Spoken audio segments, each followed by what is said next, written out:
Bienvenidas y bienvenidos a Duda Razonable, el podcast de Fraterna. En este espacio hablaremos sobre lo que acontece a nivel nacional, sobre lo que se juega a nivel municipal y estatal y sobre todo cuestiones de derecho, porque cuando no todo está dicho es que hay duda razonable. Comenzamos.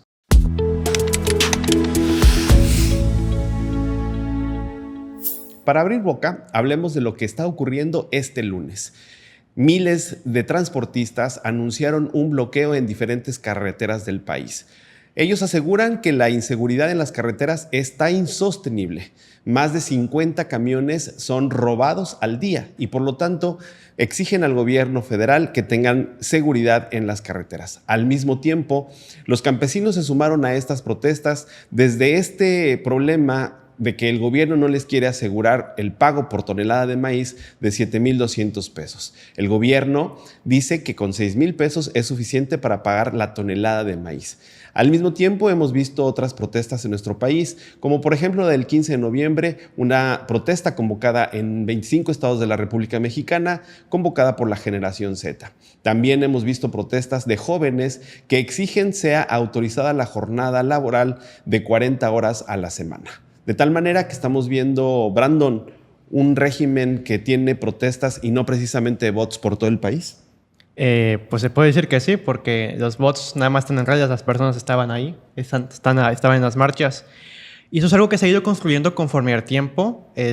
Digamos que a Claudia Sheinbaum de explota, por así decirlo, porque esos problemas ya con López Obrador sucedían y con Peña Nieto y con todos anteriormente. Pero con López Obrador hubo como un mayor incremento de enojo, porque en este caso los campesinos, tú puedes ver, están las sesiones de las comisiones de agricultura y están los campesinos exigiendo apoyos porque no había apoyos. O la gente de Chihuahua que se une para que esto del gusano barrenador, de cómo proteger su ganado de este tipo de cosas. O también la gente de Querétaro protegiendo su carne porque México anda exportando carne de Centroamérica y Sudamérica. Entonces, es como una bola de nieve. Todo se ha ido juntando poco a poco y como la presidenta, yo veo en particular que no sabe cómo, no tiene piel de teflón, como López Obrador no sabe cómo hacer la crítica a un lado o ignorarla.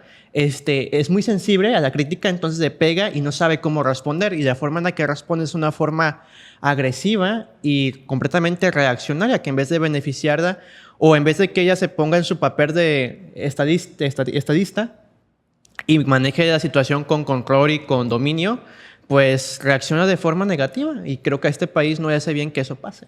Sectores que también protestan, Paolo, pues las madres buscadoras de víctimas indirectas de desaparición de personas.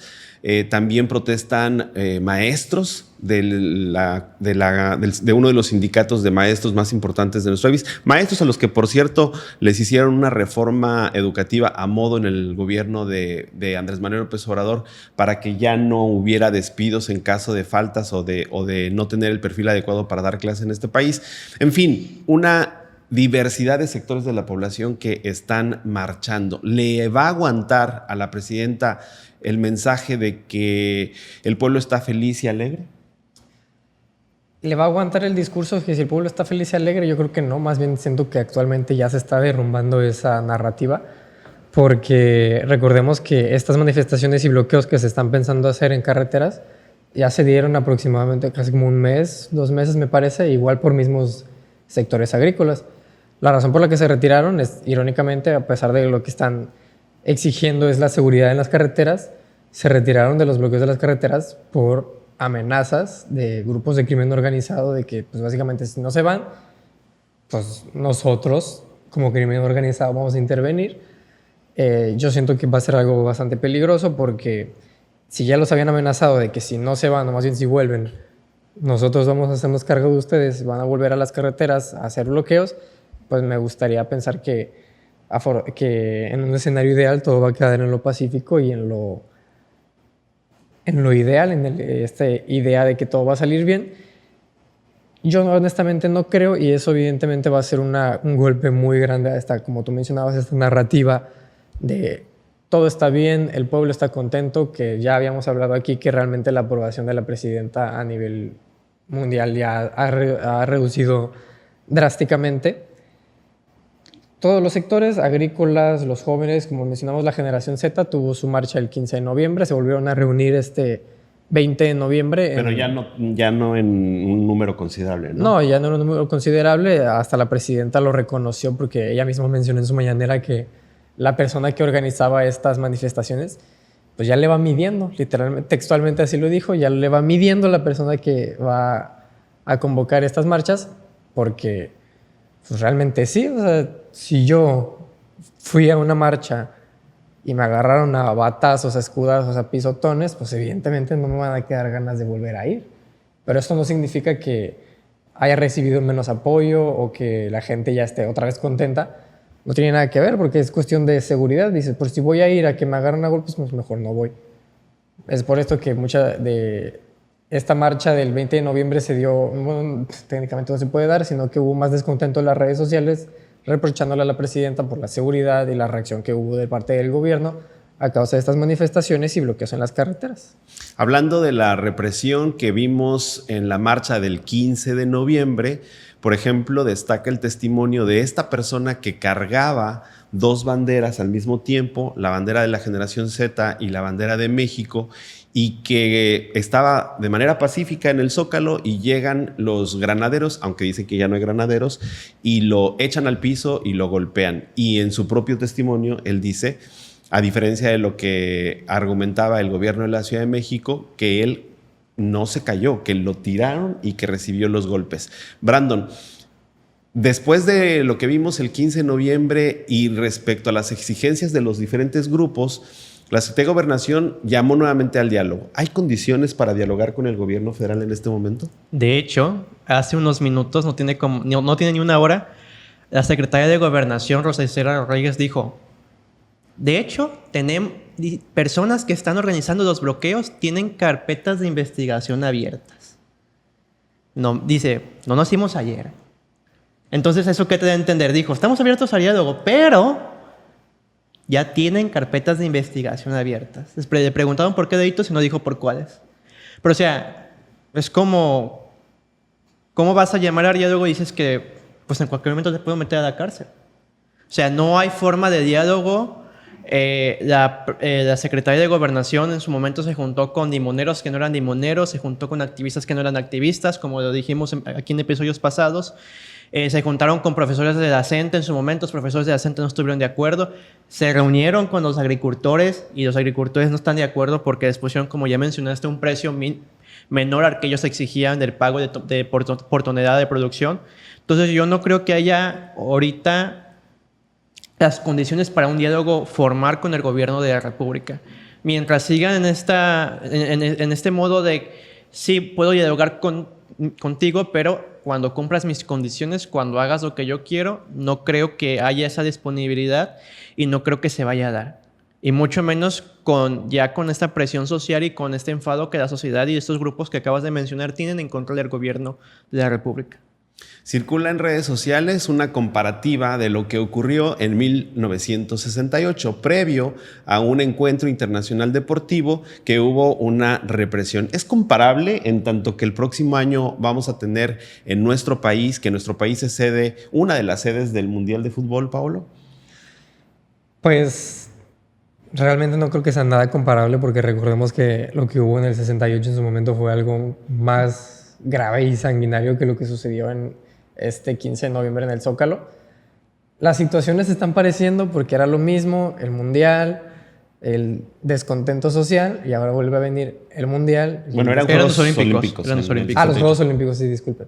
Pero ahora lo mismo, nos estamos enfrentando a un evento del mismo porte, que es el Mundial de Fútbol, que va a tener lugar algunos partidos aquí en México y se está, al igual que en su momento las Olimpiadas, mezclando y coincidiendo las fechas del descontento social con este evento deportivo. ¿Se va a dar algo similar a lo que hubo en Tlatelolco? No creo, porque en Tlatelolco en su momento lo que se hizo mucho, porque me tocó llegar a ver entrevistas de personas que sobrevivieron o que estuvieron viendo, que se encubrió mucho, que se tapaba como las noticias y todo, la gente no estaba muy conectada como a día de hoy. Todavía recuerdo que hubo entrevistas de hijos de los policías y militares que participaron en esas y decían que ellos no sabían que eran estudiantes, que ellos los habían mandado con la idea de que eran grupos violentos de choque que buscaban atacar y destruir, y por eso fueron con esa violencia. Pero actualmente pues ya sabemos que todo el mundo está conectado, todo el mundo está comunicado. Realmente para encubrir algo así sería muy grave, y si lo hacen y lo quieren esconder, como fue el caso del chavo que tenía la bandera, que dice el gobierno, es que se cayó y los policías fueron a ayudarlo. Y no quiso ayudar. Pero yo creo que Todos vimos el video y eso no pasó.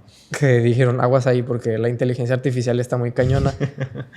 Porque yo creo que uno de los policías llegó a sobarlo con el escudo, porque yo no creo que llegar y hacerle así a una persona con un escudo, o sea, ayudarla si ya está en el piso. Y por eso digo, no es nada comparable con lo que sucedió en el 68. No creo que el gobierno se vaya a atrever a hacer algo así, por lo mismo de que tapar algo de esa escala ya sería prácticamente imposible en estas fechas. Pero no dudo que sí se vayan a presentar muchas manifestaciones, porque me tocó ver hasta en redes sociales que ya había gente queriendo planear boicotear los partidos del Mundial. Estoy seguro que va a haber respuesta del Estado, porque sí, eso es de ley, que tiene que participar el Estado en este tipo de intervenciones. Pero que llegue a un grado de que personas lleguen a morir, no creo. Pues bueno, parece ser que a la presidenta Claudia Sheinbaum le viene como anillo al dedo el Guadalupe Reyes. En próximos días estaremos en este maratón de fiestas, y se sabe que cuando hay vacaciones y fiestas, probablemente la crítica y la resistencia social no es tan marcada como en otros momentos del año. Vamos a ver qué es lo que pasa, y aquí en Duda Razonable lo estaremos comentando. Para cambiar de tema, hablemos ahora de una reforma que tiene ya bastante tiempo congelada en el Congreso de la Unión. En la legislatura anterior, desde el Senado de la República, la ex candidata a la presidencia de la República, Patricia Mercado, presentó una iniciativa para reducir el número de horas laborales a la semana en nuestro país, para que queden las 40 horas laborales. Lo que ocurrió es que Morena y sus aliados no estuvieron de acuerdo y congelaron la iniciativa. Sin embargo, hay que señalar que en México desde el 2011 son obligatorios los tratados internacionales bajo un control de convencionalidad, y que los tratados internacionales señalan que la jornada, el número de horas laborales a la semana tiene que ser de 40, y que México en ese sentido pues está incumpliendo con un convenio internacional. La presidenta Claudia Sheinbaum anunció que a más tardar el 15 de diciembre, por cierto, después de que termina el periodo legislativo de este año, va a presentar la iniciativa, y dice que va a cumplir con su promesa de campaña, que van a ser 40 horas laborales a la semana, pero que su aplicación será de manera gradual. Es decir, que hasta el 2030 es cuando los trabajadores de este país van a trabajar solamente 40 horas a la semana. Brandon, Claudia Sheinbaum, a pesar de que lo prometió en campaña, tiene serias dudas sobre esta reforma. ¿A qué se deben estas dudas, en tu opinión? Yo creo que es sobre todo la presión de los empresarios.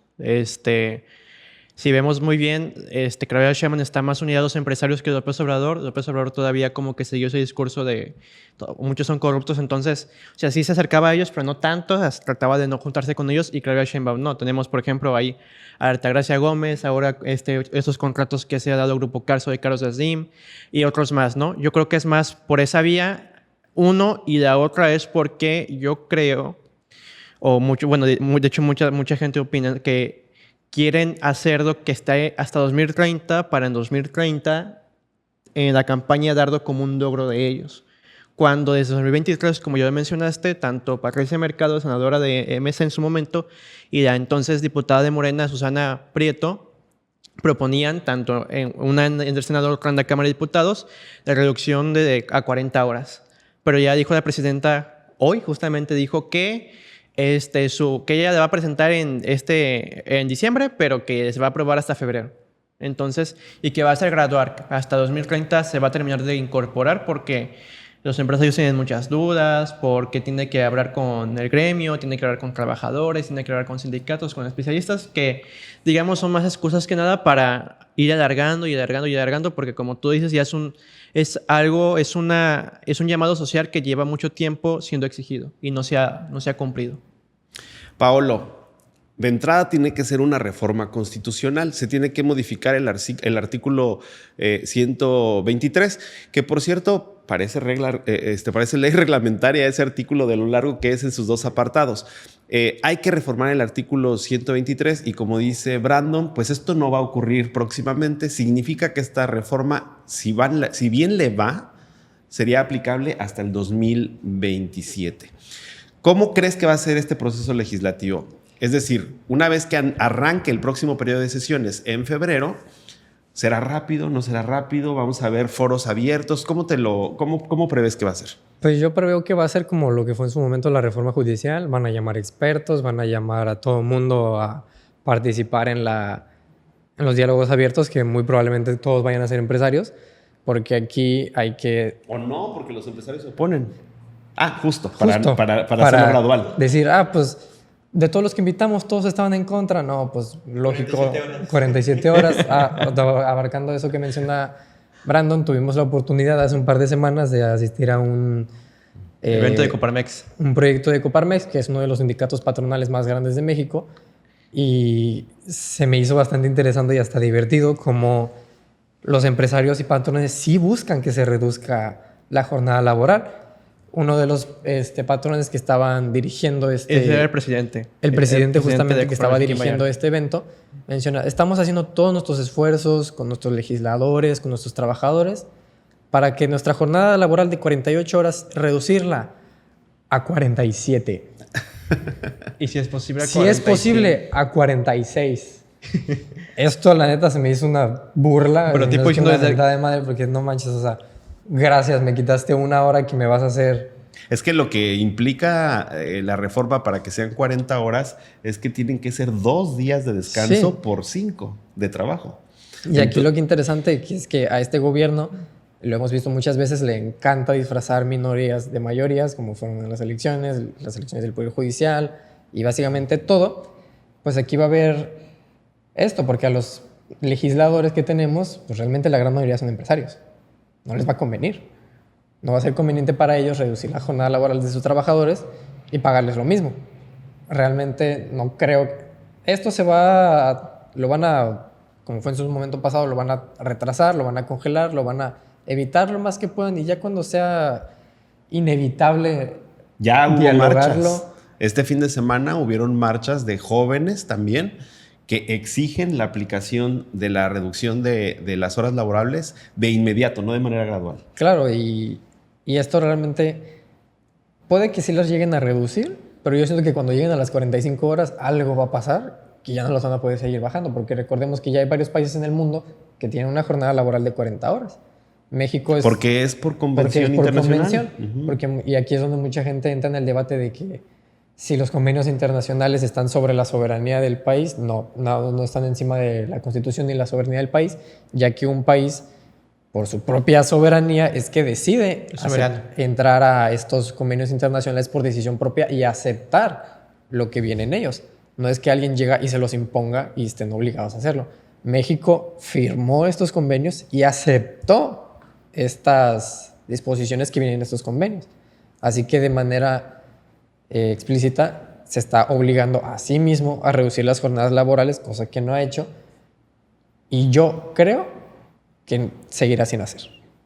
Brandon, defender los derechos laborales es una causa típicamente vinculada con la izquierda. Defender los derechos patronales es una idea típicamente relacionada con la derecha. Morena ha dicho una y otra vez que representa a la izquierda. Y ahora que vemos su resistencia a aprobar una ley que va a beneficiar a los trabajadores, ¿sigue siendo de izquierda? Morena tiene de izquierda lo que yo de vegano. Nada, o sea, si lo vemos bien, Morena ha sido más fascista que el propio PRI hasta en ciertos puntos. Entonces, y realmente realmente hay muchos grupos de izquierda que dicen que se apartan de Morena porque dicen no representan a la izquierda. O sea, ¿en qué movimiento de izquierda militariza un país? ¿Qué movimiento de izquierda, en este caso, en el concepto que la mayor parte de la gente tenemos de izquierda, de progresista, liberal, qué movimiento de izquierda no apoya derechos sociales, qué movimiento de izquierda no apoya a los trabajadores. La despenalización del aborto, por ejemplo, sigue siendo una tarea pendiente y se supone que es una causa de la izquierda. O la legalización de la marihuana, que Sánchez Cordero llegó como secretaria, dijo, vamos a legalizar la marihuana, y hasta el momento no se ha legalizado en nada. Entonces, o sea, ellos dicen representar a la izquierda porque absorbieron el monopolio de la izquierda. López Obrador absorbió el monopolio discursivamente. Discursivamente absorbió el monopolio de la izquierda. Por lo tanto, ahí es donde desaparece el PRD y MC no pinta tampoco, y otros movimientos pues no pueden surgir.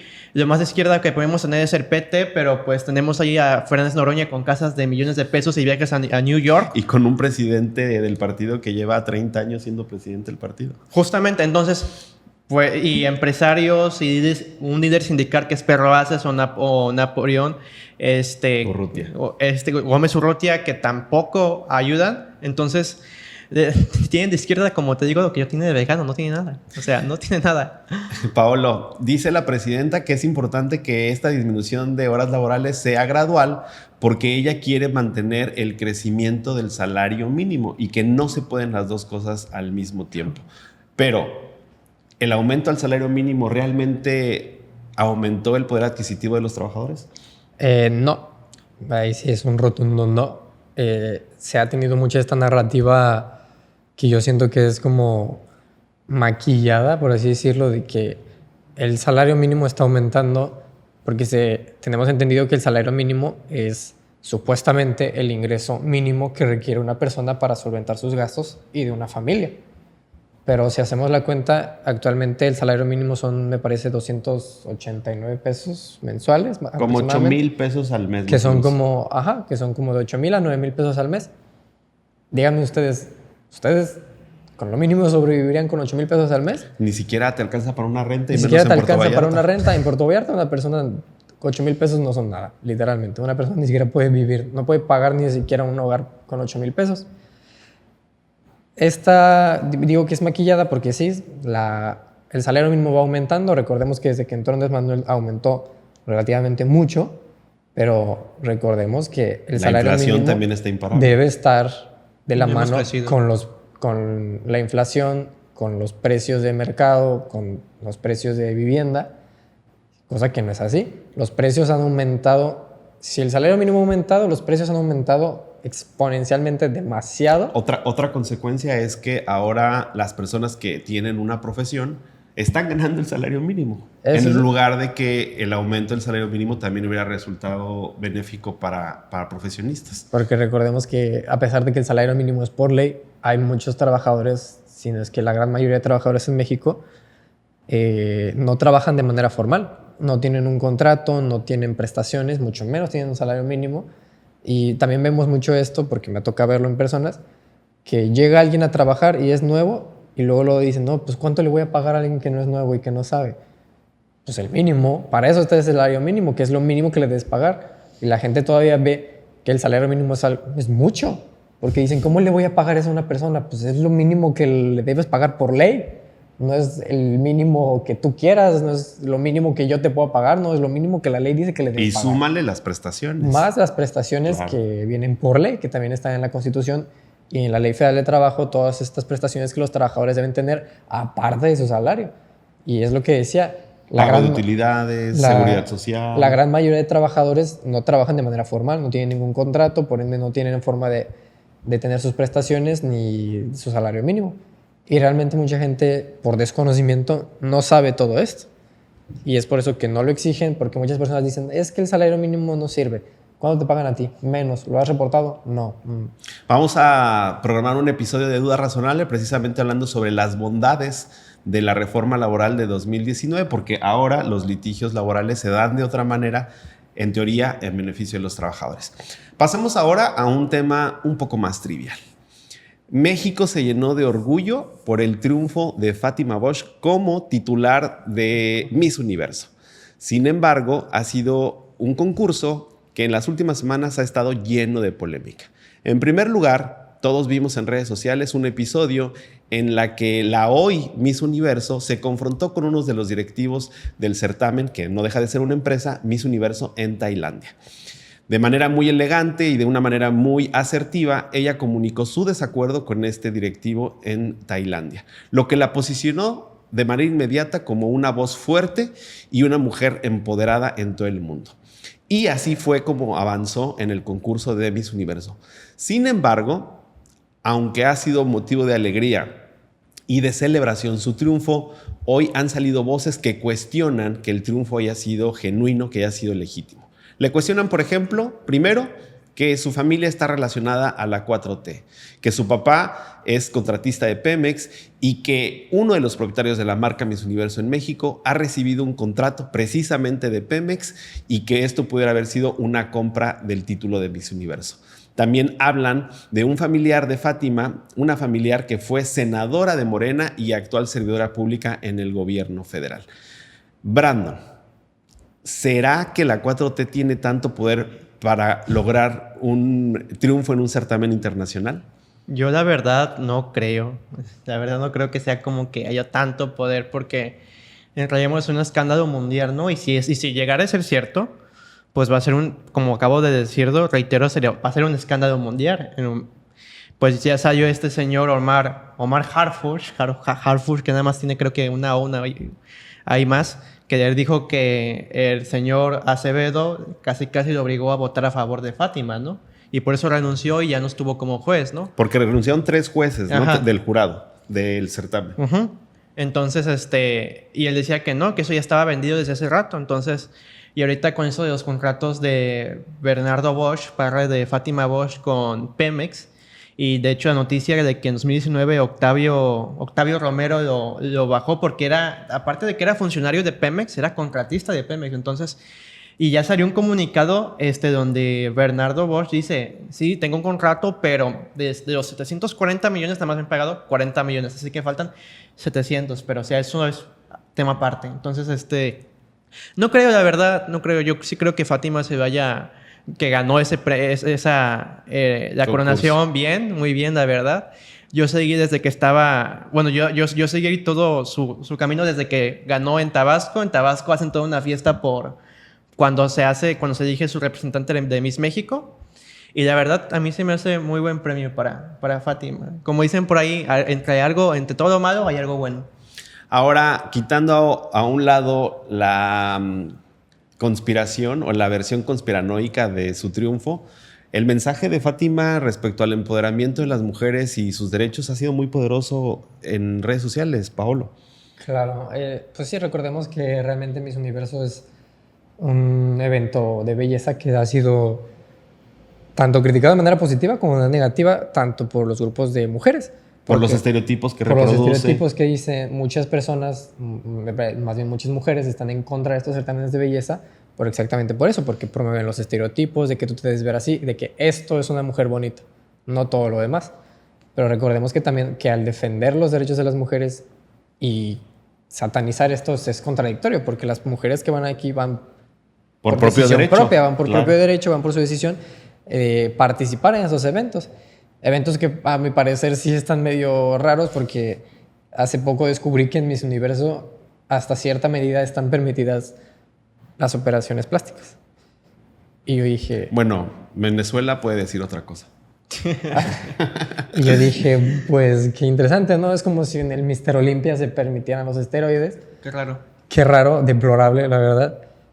Pero muchas personas, en lo contrario, apoyan realmente que una mujer esté empoderada, ejerciendo sus decisiones, sus derechos de participar, de... Además hay que decirlo, comunica muy bien. Ajá, tiene claridad en sus ideas, habla perfecto el inglés. En una situación de estrés y de ansiedad como fue su pelea con este directivo en Tailandia, todo lo contrario, salió con temple, con serenidad a decir su postura. Y yo creo que ahí empezó la verdadera corona de Fátima. Claro, Bosch. porque sí se le notó que tiene, como mucha gente lo menciona, porte de mujer empoderada. Realmente se le nota, es una mujer muy bella, tiene un gran carácter, tiene gran facilidad de la voz, tiene la inteligencia, como mencionaba Brandon, este sí es un crédito que se le podría dar a ella, de que ella ganó Miss Universe. Ya si sus familiares tienen relación con la 4T, pues eso siempre es malo, realmente. Pero como mencionaba, realmente Miss Universo es un evento de un gran calibre mundial. No creo que la 4T esté por encima de gobiernos como Estados Unidos, por ejemplo, para llegar a superar. Y tomemos en cuenta que realmente actualmente el presidente de los Estados Unidos es un presidente muy ególatra, muy orgulloso. No creo que el presidente de los Estados Unidos haya dicho, sí, denle gana a la de México. No, claro, porque además él fue en su momento también socio del certamen internacional. Claro. Pues bueno, con un atento mensaje para Carlos Loret, no exageres, despedimos este episodio de Duda Razonable. Nos vemos para la próxima. Adiós.